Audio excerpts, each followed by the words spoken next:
Welcome. You're watching the national debate and I am Swati Joshi. The stage is set for the 2026 assembly polls as the people of 4 states and the Union Territory of Puducherry will give their verdict in the next few weeks. This is the biggest test for the NDA as 3 major states that are going to polls are ruled by the I.N.D.I.A bloc parties, be it West Bengal, Tamil Nadu or Kerala. The BJP has never been in power in either of these states, even if the party has been looking to make inroads for years. While the NDA, of course, may be in power at the center for the last 12 years, but in these states, the NDA has been a relatively smaller player. Will the NDA and specifically the Bharatiya Janata Party be able to make inroads into the 3 strongholds of the I.N.D.I.A bloc? And if not, what could be the national implications of the 2026 mandate? Before we discuss that, let me quickly introduce our guests who are joining us on the panel. We have Charu Pragya, spokesperson of the Bharatiya Janata Party. Joining us is Kovai Satyan, national spokesperson of the AIADMK. We have senior journalist Shekhar Iyer with us on the panel. Professor Monojit Mondal, political analyst, joins us as well. Salem Dharanidaran, national spokesperson of the DMK, is also with us on the panel. We have Nikhil Jain, political analyst, and S. Balan, left supporter. And before I open up the debate and go across to our guests on the questions of the national implication and whether or not the Bharatiya Janata Party, the NDA, can make inroads and expand its footprint, let's take a look at the big picture. Let's take a look at how the assemblies look at the moment. And as far as the 2021 verdict goes, in West Bengal, the fight was for 294 seats. The TMC got 215 and their vote share was 48.5%. The Bharatiya Janata Party won 77 seats. 38.1% was their vote share. Let's shift our focus to the other states. Let's talk about Kerala. The current situation in Kerala as far as the 2021 numbers go. The fight was for 140 seats, LDF 99. Their vote share is 41.5%. UDF got 41. Their vote share 38.4%. And as far as NDA is concerned, could not open its account. But the vote share, look at the vote share, it's 12.4%. Let's move on. Let's talk about the other state, which is Tamil Nadu. And all of these, remember, the common factor here is that these are opposition rule states. Tamil Nadu, the fight was on 234 seats. These are 2021 numbers. DMK Plus got 159 seats. Their vote share 45.7%.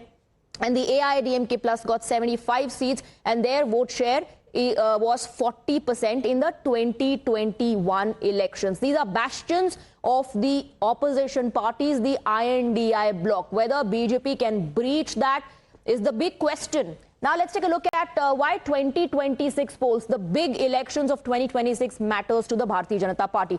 Brand Modi, it's a test for Brand Modi in the poll-bound states, especially West Bengal, Tamil Nadu and Kerala. And Narendra Modi remains BJP's face in these states, in Tamil Nadu, in Kerala and West Bengal as well. Southern push. Now, BJP is still forced to piggyback on the regional parties. It has to play the role of a junior partner. It is an opportunity to prove that BJP isn't a North Indian party. Let's take a look at the other factors. As far as regional parties are concerned, regional parties use the anti-BJP rhetoric as their poll plank during the elections. It's an opportunity for the Bharatiya Janata Party to defeat regional parties' grip, to loosen that grip on these states. For Hindutva politics, it's a test of the limits of BJP's Hindutva brand of politics. And it's also a test as far as the secular versus appeasement politics is concerned. Significant minority population in the states of Tamil Nadu, Kerala and West Bengal. Let's take a look at the other factors that decide which way the elections are going to go and who has an edge. Why does it matter to the I.N.D.I.A? The credibility, of course, of the regional satraps is a big factor. Apart from that, the strength of alliance, the I.N.D.I.'s strength against the NDA is another important issue. Handling the coalition ambitions. This is why it matters to the I.N.D.I.A to win these upcoming elections.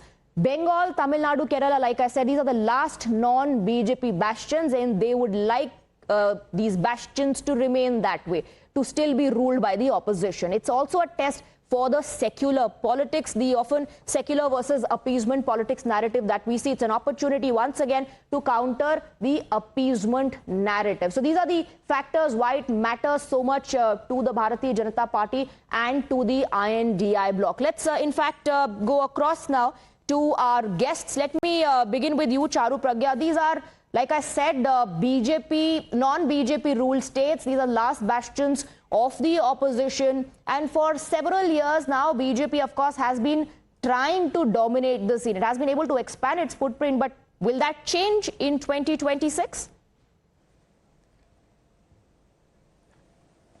Swati, good evening and namaste to all our viewers today. See, Swati, while we are discussing the upcoming Vidhan Sabha elections, there is so much focus on the seats, on the arithmetic of it, like you've also been explaining. But you know, these elections are more. These elections are about the direction that Bharat has been taking and the way it needs to be steered forward collectively across the nation.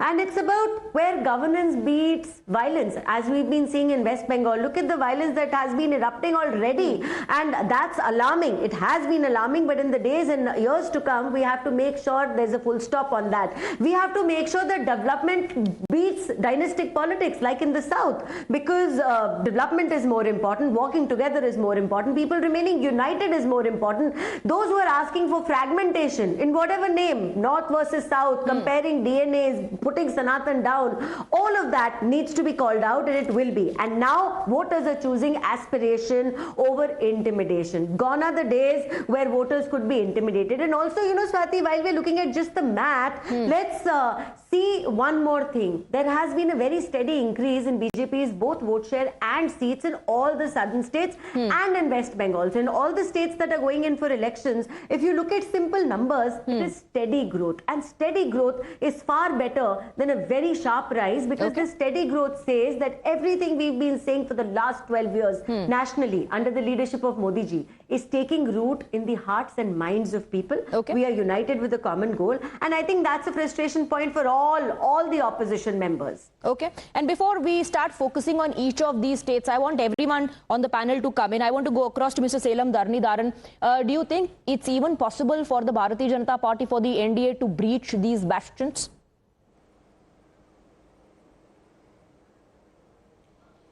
You see, in Tamil Nadu, I can speak for Tamil Nadu, I'll tell you this. In Tamil Nadu, there is no party that has allied with the BJP could form government in Tamil Nadu. There's a big anti-BJP sentiment, and most of the Prime Minister Modi is a big anti-Modi sentiment here. That is because our idea of India, which is based on concept of secularism, federalism, is being obliterated by the BJP government, which believes in a unique idea of India, which is not actually India itself. That is one language, one culture, one food, one religion, etc., etc. And people of Tamil Nadu are extremely against this idea, and they will continue to oppose this. And whoever allies with the BJP could never come to power. And which is why many senior ADMK leaders in private have questioned this alliance. That is why many alliance partners of the ADMK have left ADMK. Now DMDK has deserted the ADMK. Patali Makkal Kachi is now a divided bloc. Several other parties that were with ADMK have now joined the DMK alliance. So there is no chance for them to come to power in Tamil Nadu or even increase their vote share. And similarly, I think right now with Annamalai not contesting, many Annamalai supporters going and protesting, BJP is a divided bloc. I do not think even that 4 MLAs which they got this time, that they will get this time. Similarly, I do not think in Kerala or West Bengal they're going to have an impact. Of course, BJP may be the primary opposition force in West Bengal. I do not think they will be able to form government. As such, as a whole, BJP is in a decline. Okay, barring few state elections apart, even if you look at the union government elections, they have to cobble up with a number of other parties to form the government. It's a coalition government. Even in West Bengal, I mean, even in Uttar Pradesh, their numbers reduced sharply. So coming elections will be a big victory for India, and I think that will be the trend going forward. This will continue, in my opinion. Okay, that is because BJP has nothing to prove. The West Asia crisis is an example where if the government was prepared, we would not have had LPG shortage. See, this is just one example, but there are hundreds of examples during, I can say COVID, I can say GST, I can say demonetization, I can keep going on and on. Right, none of the promises were fulfilled, and every crisis BJP has completely flaunted. So then let me ask you, the 2008 global crisis where India was insulated. Okay, Mr. I.N.D.I.A, then let me ask you, why are a lot of leaders of the DMK then saying it's DMK versus Delhi? I know everybody wants to come in. We'll start with the counters in some time. Let me just accommodate everybody's view on the larger question here on breaching the opposition's bastions. So allow I.N.D.I.A ji to answer that question. Then why has the DMK, several leaders made it about DMK versus Delhi? If BJP really has, no hold or any chances on ground. I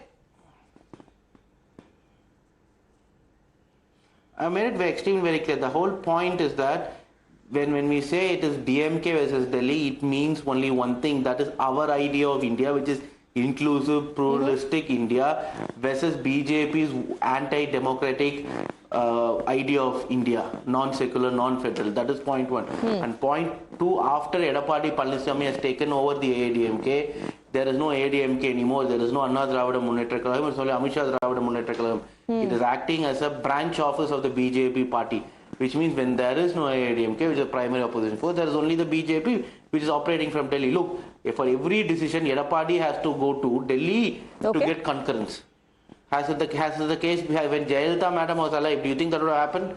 All of them would have come to her house. Even Prime Minister Modi, then Chief Minister, had to go to her house to meet her. Even after he became Prime Minister, only had to go to Chennai and meet her. So you're saying Delhi is calling the shots. So all right. So you're saying this means Delhi is calling the shots as per Mr. I.N.D.I.A. And I want to quickly bring in Shekhar Iyer as well. Shekhar Iyer, so there are state issues, domestic issues, and then the international factor as well that Mr. I.N.D.I.A. has brought into the debate. Now he also says this is about the idea of India. BJP's narrative versus DMK's narrative on idea of India. Swati, this election is not so much about the BJP or the Prime Minister. This election is about the regional parties like the DMK and even the left. Because left, if it loses this election, it will lose the last government in India. There will be no more left-ruled state in the country. This will be the last. If the left loses in Kerala. That is why this election is do or die battle for the left in Kerala. Similarly, in Tamil Nadu, this election is about the so-called DMK's Dravidian model of governance. So a confident DMK about 6 months ago, today virtually is on the back foot.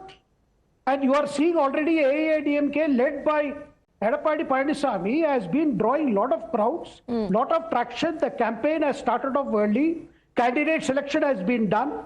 Things are moving much faster than expected. Whereas 6 months ago, everyone would have said that DMK is going to win. But that is not the case today. Now, BJP, as far as BJP is concerned, in Kerala, they are hoping to open their account. Therefore, they are not a big player. They are not looking at an emergence. In fact, some of the CPM leaders, local CPM leaders who are very critical of Pinarai's style of functioning, they have been saying we must lose this election. Unless CPM loses this election, otherwise what will happen is if CPM were to come back third time and Pinarai is CM third time, ultimately it will be the BJP that will become alternative to the communists. And the Congress would be submerged in the BJP.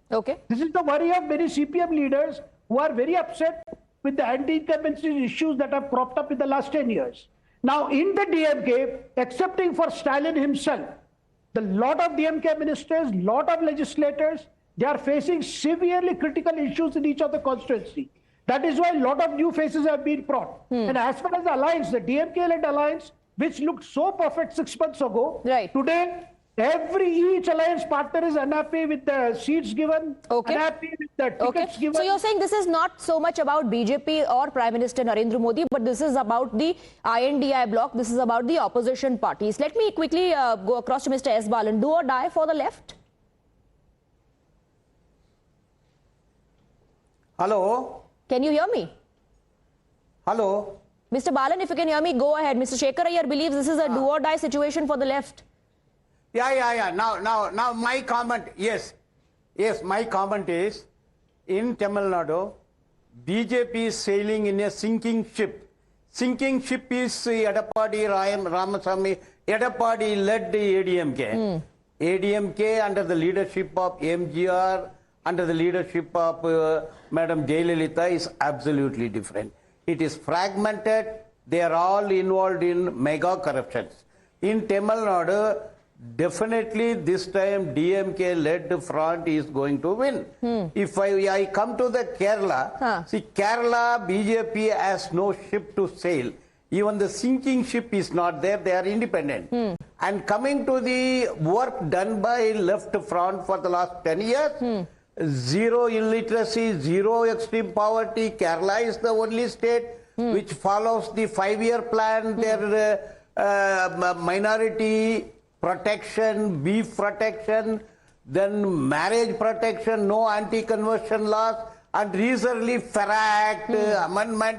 And people of Kerala are quite intelligent, so also the people of Tamil Nadu, voters of Tamil Nadu, they will never accept communal BJP, which has no pro-people policy. Okay, but the BJP... But as far as the Congress is concerned, in Kerala, entire Congress leaders were mute spectators. Please listen to me. Yes, entire Congress leadership mute spectators, no pro-politics at all. Okay. And their track record elsewhere is also bad. Okay. Coming to West Bengal, Trinamool Congress is going to defeat tooth and nail this Okay, no, it's BJP interesting in Kerala, Mr. Balan, that the Congress says that the left is the B team of the BJP, and the left says that it's the Congress which is the B team of the BJP. Let me bring in Nikhil Jain. Nikhil Jain, left is writing Congress party off. Where is the Congress, amid all this, the NDA versus I.N.D.I. narrative?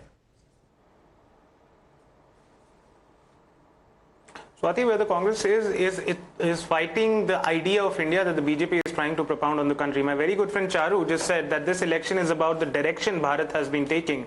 And I completely agree with it. This is about indeed the direction that the country is taking. One where a foreign power dictates our energy security and tells us where to buy oil from. One where the government is scared to condemn the illegal assassination of a head of state of a friendly nation. One where the government could do nothing about our guest ship being sunk in our own backyard. One where the government is willing to not even name Pakistan in a terror blast that happens outside Red Fort. One where migrant laborers are not getting cylinders, LPG cylinders at their home, and are having to do the same sort of exodus that they did during COVID-19.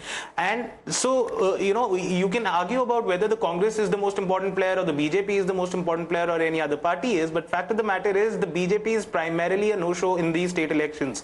Because let's go state by state. Tamil Nadu, the BJP has a 2.6% vote share. Kerala, the BJP has an 11% vote share, but 0 seats. Assam, Hemanta Biswa Sarma, the BJP czar of the Northeast, is busy scouting leaders in other parties while the own BJP loyalists have been sidelined. Just look at what Jayanta Kumar Das, the very senior BJP leader, the veteran from Assam, has been saying. He's contesting as a rebel MLA. And he's told everybody that now Hemanta has sidelined all the BJP loyalists and he's just stuffing people from the Congress or other parties who are just loyal to him. And lastly, look at West Bengal. The Election Commission of India is leaving no stone unturned to make sure that this election can be fudged in whatever manner that can be in order to help the BJP. 30,000 Form 6 voter inclusion forms are dropped off at an election commission office within 7 hours. And when CCTV footage is asked, what do they say? अरे हमें मालूम नहीं है कैमरे कहाँ हैं. जो election commission देश के गरीब गुरबा से कह रही है अपने दादाजी का बर्थ प्रमाण दो, वो इलेक्शन कमीशन सीसीटीवी की फुटेज नहीं ढूंढ पाती है. This is the mockery SIR का प्रोसेस बाकी स्टेट्स में भी हो रहा है, लेकिन जिस तरह का वायलेंस वेस्ट बंगाल में देखा जा रहा है वैसा दूसरे स्टेट्स में नहीं है. तो उसका क्या लॉजिक है? I will come back to you on that. I want to quickly go across to Mr. Kovai Satyan. Kovai Satyan, Nikhil Jain says that the BJP is nowhere in Tamil Nadu.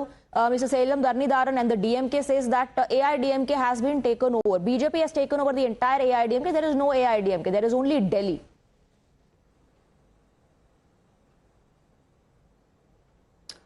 Good evening.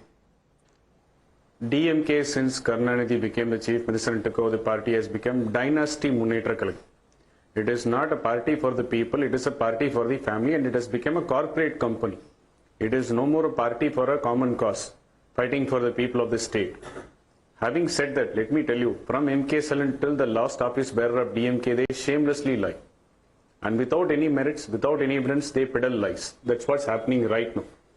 And 2021, it was the third consecutive time we sought a mandate, which has never happened in the history of Tamil Nadu except our founder. And DMK, after Karunanidhi, has never won a back-to-back assembly election since we found the party. So 2026, the writing on the wall is clear. The common minimum program between AIADMK and BJP is to end the dynasty rule. Father, son, grandson and great-grandson. Whereas the common minimum program for our opposition, DMK and Congress, to glorify the dynasty. Let me tell you, if they say that all is not well within DMK, all is not well within AIADMK and BJP, everybody witnessed how Congress office bearers were throwing mud at DMK. Everybody witnessed the comments of communists of their dissatisfaction on the seat allocation. Every alliance parties of DMK expressed displeasure on the allocation of seats. And they are struggling to find relevance on the ground. This is the reality here. At the same time, as far as Tamil Nadu is concerned, any national party for that matter, be it BJP, Congress, Communists, anybody, doesn't find that kind of relevance in the state. It is between the Dravidian majors. It is between AIADMK and DMK. All right. So Congress is struggling to find a relevance here. Communists are trying to find a relevance here. One thing is very interesting. Neither Mr. Dhanidharan nor Kovai Satyan have even once spoken about Vijay. Clearly, they don't see TVK as a factor. I'd like Shekhar Iyer to come in on that. But before that, let's take a look at what's happening in West Bengal. I know Mr. Mondal is waiting patiently for his turn, but I'll come to you with questions specifically about West Bengal. Let's take a look at the factors in West Bengal. If you talk about law and order, well, this is what is unfolding at the moment as we speak as well. The violence that was witnessed in Malda, ISF leaders' arrest in Malda violence case is become the focal point. And then you had very, very serious observations that came in from the Supreme Court. The Supreme Court flagged calculated attempt to derail polls. And this is about how the judicial officials, judicial officers were held hostage. The Supreme Court also clearly, came down heavily as far as the administration there is concerned. Now, let's talk about the issue of women's safety. Remember the Aparajita anti-rape bill that was passed in West Bengal after the RG car case, an issue that the BJP constantly raises, women's safety. BJP has, remember, fielded RG car victims' mother in polls. Will that give any sort of advantage or edge to the BJP remains to be seen. The issue of SIR, once again, an issue that is become the focal point. That's the focal point in the elections in West Bengal. Mamata Banerjee has challenged that in the Supreme Court. We also saw the Chief Minister appearing, arguing her own case, and then the issue of BLO deaths that was cited in the top court hearing. Then you also have the minority factor. Muslims constitute nearly 30% of the electorate, the core vote bank of the TMC. But this time, Owaisi Humayun debut is happening. Is that going to disrupt the permutation combinations? Is what we have to wait and see. Let's go back to our guest. Mr. Mondal, thank you for your patience. What's happening in West Bengal? Multiple factors. Will they decide who has an edge? Especially, let's talk about the one which is unfolding, the law and order issue in West Bengal. First of all, the issues that you talked about, ISF, NEEM, and Humayun, they've all been tried and tested by BJP in 2020. And all of us know that both ISF and NEEM overall in India and ISF in Bengal, they are actually the B teams of BJP. They run on BJP's money and BJP's standard. Even yesterday, what you saw, in fact, day before yesterday, the violence that took place in Malda, while two of the principal accused arrested in this case by the Bengal police mind, though the police administration is under Election Commission of India, they were arrested by Criminal Investigation Department or the CID, while both these accused belong to either NEEM, who contested election in 2021 on MEM ticket, apparently an advocate in the Calcutta High Court, and the other one is contesting this time. He is from ISA.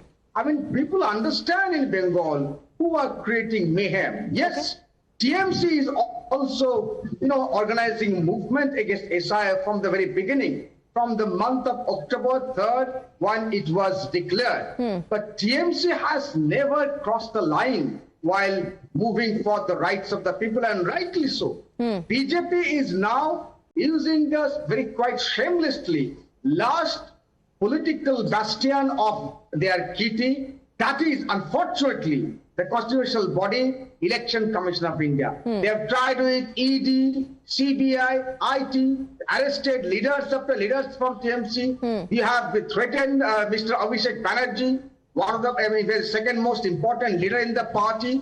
nothing could be done. Now they are trying their luck with Election Commission of India. Mr. Mondal, I want to go back to the point that I made earlier. The SIR exercise has been carried out in other states as well. We have not witnessed, the violence of this nature there. Nowhere, in no other state, over 50 Election Commission officers were killed because of SIR. Nowhere in the country, the names of genuine voters, they are being deleted and the names of fake voters are included. This is happening here under the nose of Mr. Ganesh Kumar. Okay. And if you're talking about the violence, is any issue with the violence, Mr. Ganesh Kumar must be arraigned into this violence. Because of his SIR, completely unorganized way. But the Supreme Court questioned the delay in action on part of the authority. The Supreme Court, in its observation, also said, and I don't want to second guess the Supreme Court, but it did ask a question. Do you think we don't know who the miscreants are? Miscreants are arrested, and who arrested? Bengal police. Though they are working under after the Supreme Court came down right heavily. Now, right? After the Supreme Court questioned the role of the authorities. No, hang on. No, you have to allow me to speak. Yes. If the Supreme Court is so bothered, I believe they are. My humble request to the honorable judges, what about the lakhs of people who are getting disenfranchised? I know the employee working under me, his daughter's name is not there. This person has been voting for years. The mother and the father there is there, but the daughter's name is not there. There are innumerable such legal voters whose name have been deleted. Okay. Now allow a counter. Charu Pragya, it's all BJP manufactured. BJP is doing all of this just to win elections in West Bengal. Yes, please go ahead.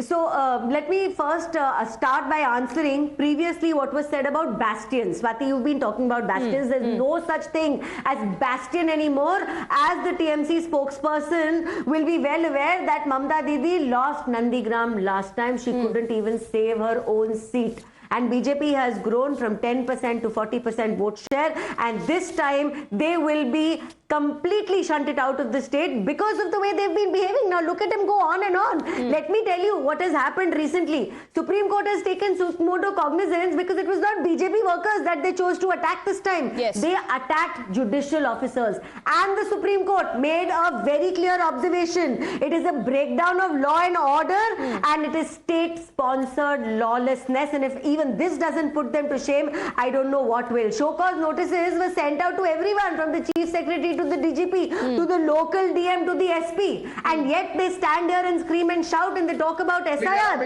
And in SIR, the last time they talked about it, how many objections were raised? There is a process to it. There is a constitutional process to it. At the time of raising objections, you all disappear. And your methodology of contesting elections has become bloodshed. And you one more thing. It is so nice to just come in, beat up a few people, murder some others, shed some blood, scare the others into not voting. And because he also mentioned transfers. He mentioned transfers, Swati. You know why these transfers were necessary? Last time, in the last 1 year, in post-poll violence, more than 300 BJP karyakartas lost their lives. I don't even want to get into the details of the other. Yes, Mr. Mondal, I'll come to you. Please have some patience. 300 plus. Okay. Who's going to take cognizance of that? Okay, Mr. Mondal. Mr. Mondal wants to rebut you. Let Mr. Mondal come in. Go ahead. BJP is a classic case of shooting their own legs. Who have chosen these police officers? You have shunted the brightest police officer out. No, 1 minute. It's my time. Excuse me, I will not allow you to make any personal remarks. Okay, 1 second, Charu, allow him to finish his point, and you can come in. You can come in with your counter. Allow him to finish at least. Allow him to finish at least. Yes. Why did I make a personal comment?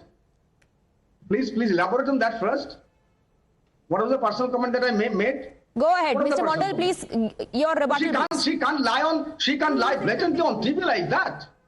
I said the BJP spokesperson was shooting on her legs because the people who were chosen in the form of DG, Chief Secretary, and 184 such officers are by Election Commission at the behest of BJP and Mr. Subhendu Adhikari. These people are handling, and they are supposing their own people now. Because the administration is run under Election Commission of India, but we are not shunting our responsibility. Because this is not the way of TMC's functioning. Okay. TMC has not been indulged in violence. We have seen several poll-related violent incidents in the state of West Bengal, and it has happened over the years. It has happened over the years, Mr. Mondal, every time, before the election, after the elections as well. Now, since you said the Supreme Court should be bothered about people who've been excluded, yes, on the 2nd of April, on the 2nd of April 2026, this is what the Supreme Court said. Even if a person is excluded today and unable to vote in this particular election, but that exclusion appears to be unjustified to the tribunal headed by a former Chief Justice, we see no reason why the decision can be altered and can he be included, which is what it said about people who've been incorrectly included as well. You're saying as if nobody is watching. How easy it is, my lord. If your name is not there, you can get your name included. Okay. But these are the people who belong to the marginalized categories, ST, STs and OBC. Where will they go? They don't even understand what is tribunal. Okay, I want to bring in Shekhar Iyer. Shekhar Iyer, the entire debate is centered around the SIR exercise, and of course, one second. Allow others to come in, Mr. Mondal. Shekhar Iyer, do come in. The other big factor that I was trying to highlight was the demography of West Bengal. The minority vote bank, of course, is the core vote bank of the TMC, but there are other players debuting as allies now. Is that going to have an impact? Will there be a division, further division of the Muslim vote bank, which, by the way, didn't happen in 21? They solidly stood with the TMC. Well, Swati, the minorities have suffered as much as the rest of the population in the last years of governance that we have seen Mamata has given. It is a known fact. For the simple reason, because of the welfare programs, she has been getting block votes of women and others. But it is also a fact that Bengal has reached a point where Mamata has nothing new to offer. More of social welfare programs, that's all. There is no any plan, any imagination as to solve some of the basic problems of Bengal today. That is the reason why today, at the fact that who delayed the SIR, it is Mamata and their party men who delayed the SIR.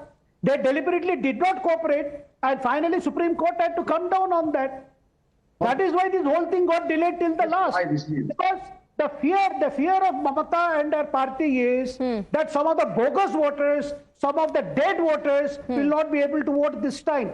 That is what has happened. If it has come to this far, if it has been delayed only in West Bengal, that is because every attempt was made by Mamata Banerjee and her party and the administration she controls to somehow prevent actual conduct of SIR. That is the reason it has come to this pass today. And also the fact when these officers these judicial officers were trapped and they were garrowed when they were sending SOS, why did not the local administration, local police come? Were they waiting for Supreme Court Chief Justice? Okay, I see hands going up. Shekhar Iyer, I think Mr. Dharnidharan also wants to come in, and then Mr. Mondal, go ahead.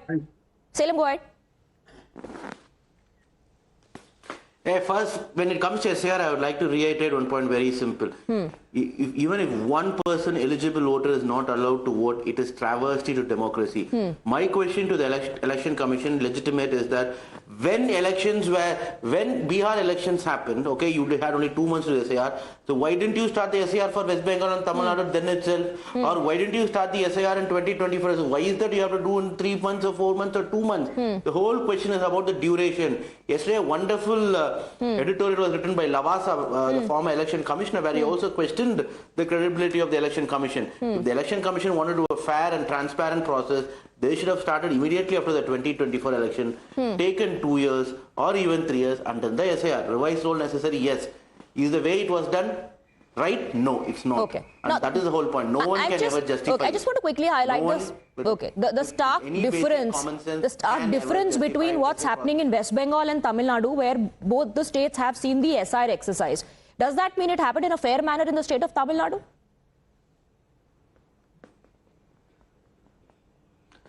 SIR nowhere it happened in a fair manner, in the sense it's not about fair or unfairness, it's a question about timing. It is impossible whole exercise to be done in 2 months. Okay. That's the whole point. Okay. If one voter is also omitted, it's travesty democracy. That's what I'm reiterating. Mr. Satyan wants to counter. You need at least 2 years to 3 years for the SIR. Kovai Satyan wants to counter you on that.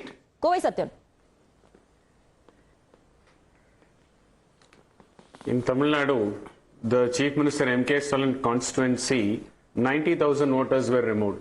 And his son Udayinidhi's constituency, 87,000 voters were removed. If there were genuine voters, just ask Mr. Dharnidharan to give the data how many were re-inducted. Did they find the proof? Since they have BLAs, almost 4 or 5 BLAs every booth.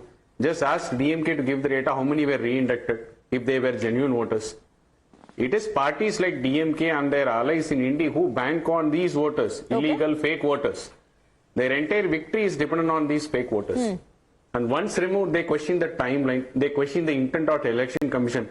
What they failed to tell the people is, did they do the right due diligence to re-induct them back if they were genuine voters? The answer is no. If they were to give any concrete evidence in the court, in front of the judiciary, to convince the judiciary that this exercise has to be extended still further, how many people were re-inducted back with genuine evidence? Will they be able to answer? They will not answer. They will run away when you question this. Okay. But every constituency they fill with almost thousands and thousands of fake voters. Okay. This is their core vote bank. Fake All right. voters are Fake their voters, core vote. That's your charge. I quickly want to bring in Nikhil as well. Where does the Congress party stand on this? Because the BJP says the demography was changed because bogus and fake voters were included in the list, and now, of course, that is being corrected. But the West Bengal government says, TMC says that people from other states, fake and bogus voters are being added so that the demography changes and works in favor of the Bharatiya Janata Party. Who's changing the demography? Swati, if the demographic change is implying the addition of illegal immigrants from Bangladesh and Myanmar as the BJP goes around touting in its political rallies, let me remind them and all your viewers that it is the BJP that has been in the central government since the past 12 years. It is Home Minister Amit Shah who's been the Home Minister of the country for the past 7 years. The border security force, the border security, immigration, citizenship, these are all issues squarely under the Home Ministry of the Government of India. So if indeed any fake voters are coming in from whichever country, it is entirely the Government of India and the Election Commission of India that is responsible, and somehow they only remember of these people when elections are around the corner. You can just look at the past 2 years of elections. Delhi, they talk about illegal immigrants. Jharkhand, they talk about illegal immigrants. Bihar, they talk about illegal immigrants. They are even talking about illegal immigrants in Tamil Nadu and Kerala. They have talked about illegal immigrants in Assam and in West Bengal. But what happens right after the elections are done? Nothing. Sannata, zero bata sannata. The fact of the matter is that the UPA government under Dr. Manmohan Singh actually removed more illegal immigrants from the country than the Modi government in its 12 years. Charu wants to come in. So far as the question of administration of a state not being under Election Commission of India is concerned, that's an absolute lie that the BJP is trying to peddle. Okay. Under the judgments from Mohinder Gill versus CEC, 1978, SCC 145, and Union of India versus India. Nikhil, allow Charu to come in. Then Mr. Mondal, before we move on to Kerala. Okay, before we move on to Kerala, quickly Charu and then Mr. Mondal. And lastly, just to answer the question that Charu had asked. Just 10 seconds, Swati, just to answer something that Charu had asked. She says that the Congress and the opposition falls silent in the Supreme Court when they have to answer something about the SIR. They've been vociferously making proper legal arguments, but I'm sorry, with the utmost of respect, I'm saying this. My lords are indulging in what we call Operation Successful Patient Debt. For about 10 months, these hearings have been going on, yet the Supreme Court has not given any ruling whether the SIR process is legal or not. State after state goes to elections. Nothing comes Charu wants to come in. Sort of become a Charu wants to come in. Well, Rahul Gandhi was asked about taking a legal step. He said it's not my job to save democracy. Thank you. Charu, go ahead. Thank you. No, this is all going about in a roundabout kind of a way, and I understand the frustration that Nikhil is facing, because every single election is not just about BJP defeating Congress hands down time and time again. It's also about their regional alliance partners pushing them into a corner and giving them less and less seats with every single election. I understand that. Because you're talking about BSF and you're talking about infiltrators in that part of our country, I have some quick points for you. Actually, there was stone pelting on BSF Jawans in Murshidabad when they tried to stop infiltrators from coming in, and this stone pelting was done by TMC workers. The second thing is that when land was asked to complete the fencing of our border areas, you know, which is that one state which didn't give this land in spite of several letters, several visits, even from our Home Minister, it's the government of West Bengal led by Mamta Didi. She just didn't want to give the land. And you know another thing, when the purview of the work of BSF was increased in the entire country to 50 kilometers into Indian territory, which is that one state which wrote letters to the Prime Minister even and called this a problem, it was Mamata Banerjee, because she thrives on the votes of illegal immigrants. That's how she functions. Her people in border areas and border districts are actually facilitating. Okay. Mr. Mondal wants to come in now. Before I move on to Kerala, allow Mr. Mondal to come in. This jitteriness. Okay, Charu, take a rebuttal, Charu. One second, Swati, finally you let me speak. Let me finish. Okay. Let me finish. Finish your point because quickly. we're also talking about violence, and Mr. Mondal was making irresponsible statements. Let me tell him that during the Murshidabad violence, when Hindu homes were burned down and thousands of people were displaced, you know what the High Court of Kolkata observed? The High Court of Kolkata blamed the police. It said that it sat by and did nothing. It was complicit, it was complacent, both. Okay, and Mr. Mondal, the same observation was made this time when there was holding back the gherawing of judicial officers. Okay, all right, Charu, take a rebuttal. Charu, take a rebuttal. I have to move on and focus on Kerala as well, Charu. Please, take a rebuttal. Mr. Mondal, go ahead. Which is the one state where you find maximum number of infiltration even now? It's a double engine Assam state. So I just simply one point to rebut her, absolute lies, with due regard. Coming back to the issue of Murshidabad, it is being investigated by the NIA. Nothing has happened. 12 such NIA cases are being handled. For the last 5-6 years, nothing has happened.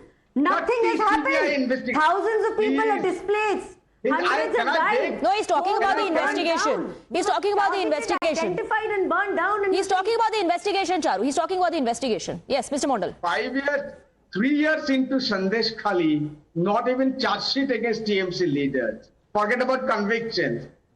12 years into corruption cases, Sarda Narda, not a single conviction. How shameless CBI and ED is. But defending them? Okay. I'm not calling you shameless. All but right. CBI and ED are shameless. Okay. If they take 12 years for conviction, because you want to keep this up. This is your political poll agenda. Okay, political poll agenda to use agencies. All right. All right. Charu and gentlemen, let's move on. Let's shift our focus to the state of Kerala as well, since we're already talking about the demography there. Let's take a look at the vote factor in Kerala. As far as the minority vote bank is concerned, Christians constitute 57%. They voted for the UDF. Christians 39% voted for LDF and 2% only voted for the NDA. As far as the Muslim vote bank is concerned, and this is the data from the 2021 assembly polls. 58% Muslims voted for UDF and the rest voted for the LDF and very small percentage for the NDA. Now let's take a look at the vote share. In 2021, 11.4% was the vote share of the Bharatiya Janata Party. 0 seats. 2016, 10.6% was their vote share. They had 1 seat in 2011. Again, 6.0% vote share and 0 seats. But the story here lies in the increase as far as the vote share is concerned. The takeaway is that BJP's vote share has almost doubled in 10 years. Let's take this across to our guests. I want to go across to Mr. Balan. Mr. Balan, but there's a altogether different narrative now on ground, which is about who's B team and how that will impact the Bharatiya Janata Party. BJP believes that, in this fight between the Congress and the left on who's the B team, they both admitted that BJP is the A team. See, it's overhyped. As far as Kerala is concerned, left is on the edge. UDF will fight neck to neck. But because BJP is concerned, they will not reach even 1 or 2 seats. BJP is a non-entity. They have not played any pro-people role for the last 10 years. It is not a match in Kerala. The BJP also cannot raid on anybody else's shoulder, unlike Tamil Nadu. Therefore, in Kerala, this time, the third repeated term for left is assured, according to me. In Tamil Nadu also, I already said this ADMK is already become a Amit Shah Munnetra Kalagam. They just take instruction from Mr. Amit Shah. It's no more a party. People of Tamil Nadu and people of Kerala are politically matured. They will never vote for NDA. They will reject ADMK, NDA. Okay, you're speaking for Tamil Nadu as well. All right. I want to bring in Shekhar Iyer. Is it going to be single digit, double digit, or a 0 for the BJP? Well, if they manage to win at least a handful of seats, let's say 3 or 4 seats, I will say it's a It's a very important beginning for the BJP. But the fact remains this time, the Congress is also finding it difficult, even after winning the municipal elections just a few months ago. Because left's package, the social welfare package, has been such where Congress has not been able to pick many holes. So that's one point. And the second thing is, Rahul Gandhi has himself, led the campaign in Kerala, spending a lot of days there, in the hope this will be the first success under his leadership, because he cannot afford the Congress should lose in Kerala. So therefore, the challenge for the Congress is very high. For the BJP, they are hoping to be a player in the coming years, but not so much as this time. Nikhil, Congress is also finding it difficult in Kerala this time, says Shekhar Iyer. That is not what the numbers tell us. If you look at the 2024 Lok Sabha elections, I think the Congress party won over about 18 seats out of 20. So the Congress party has a better foot forward. Let's not forget that a lot of people have this moniker for the chief minister in Kerala, Modi in a Mundu. So people of Kerala do understand that they don't want their country, or they don't want their state to be administered by a dictator like the country is seeing in Narendra Modi. And so far as the BJP's success in Kerala is concerned, let me just tell you viewers the numbers on it. In 2014, they had a vote share of 10.33%. In 2019, they had a vote share of 13%. In 2024, that again went down to 10%. Fact of the matter is that the BJP has been trying very hard to make inroads into Kerala, but they're certainly not able to do it. And the reason for that has been given by a BJP leader in the past. It's interesting that you call Mr. Vijayan a dictator like Modi when it comes to Kerala, but the alliance continues. On the national front, the alliance continues. There's no problem there. He's not a dictator when it comes to the I.N.D.I.A bloc. Because there is a bigger fight that the alliance has to... Swati, there is a bigger fight that the country has to fight. You sometimes have to ally with forces that you would otherwise not like to hobnob with. Forces that you call thieves? For the simple reason that you're fighting a much bigger devil, because Modi at the center is a threat to the very idea of India. It is not about political freedoms in a state. It is not about police acting excessively. It is about the very idea of India, and every sort of force that is willing to fight against that idea has to be brought together, which is why the India Alliance exists and has continued to exist strongly for the past 3 years. So it does not matter if you consider them thieves in the state of Kerala, but you want their support when it comes to the I.N.D.I.A bloc. In the state, you can say that the chief minister, the left netas, and I can already see you smiling, they are all thieves, and that BJP is not doing anything against them, but it's okay when it comes to the I.N.D.I.A bloc. All right. Let me quickly take a rebuttal from Charu before we talk about the focus on women voters in the state of Tamil Nadu. Charu, very quickly, your rebuttal on Kerala.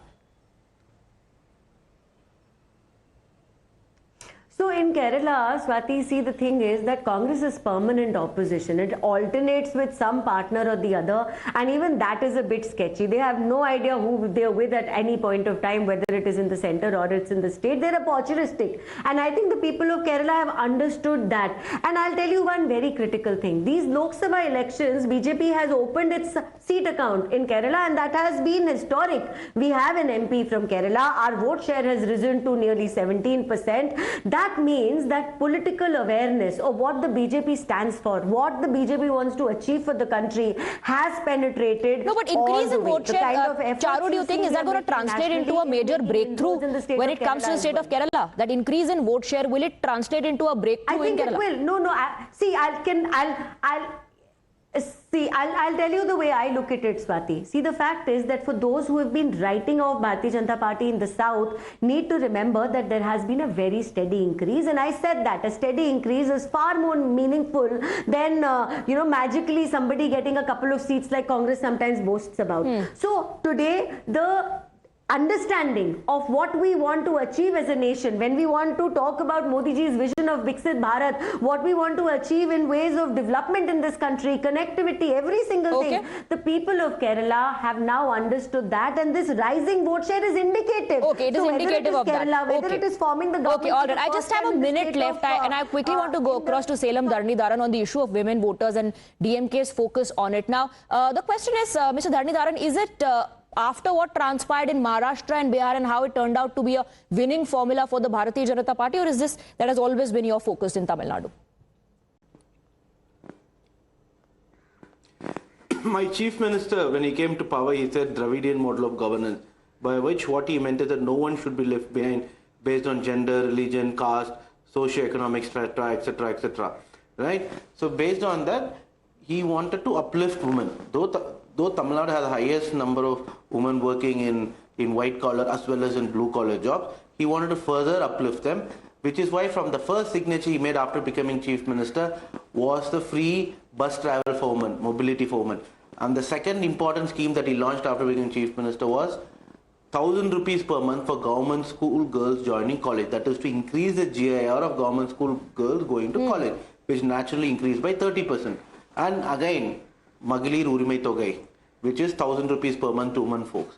And again, this 5,000 is also because given to women is because for the next 3 months, if the payment were stopped by the union government, all right, he wanted to take care, and there is the election. Okay. So, in addition, because people have made whether it's the coalition, the alliance, the schemes that are being announced, the promises that are being made, the big question is: can BJP improve its tally in these states? Can BJP turn the gains into a major breakthrough, or will the opposition parties continue to strengthen their grip on these bastions that belong to the I.N.D.I. as of today? We'll see what transpires when that mandate comes. Charu and gentlemen, thank you very much for joining us on the debate. Thank you for your time.